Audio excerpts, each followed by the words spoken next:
The bird dog is also a good exercise to strengthen the core muscles. It is just like an inverted dead bug. So instead of lying down, we are going to be in a quadruped position or on all fours. And then from here, again, what we don't want is to have any excessive arching of the back or rounding of the back. So with your spine neutral, we are going to start with inhaling.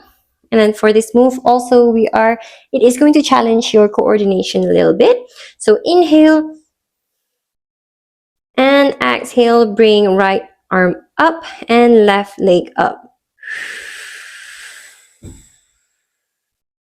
And come back down. Inhale, exhale.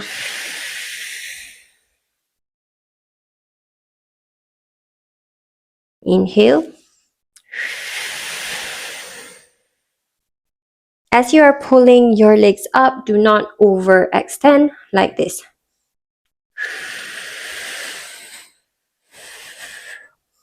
Be conscious of the movement.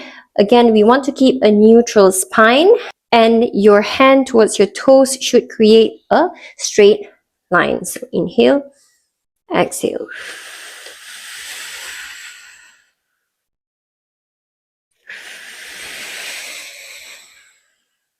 Recording yourself is a great way to see if there are any improvements or changes that you need to do to your movement. So that is how you do the bird dog.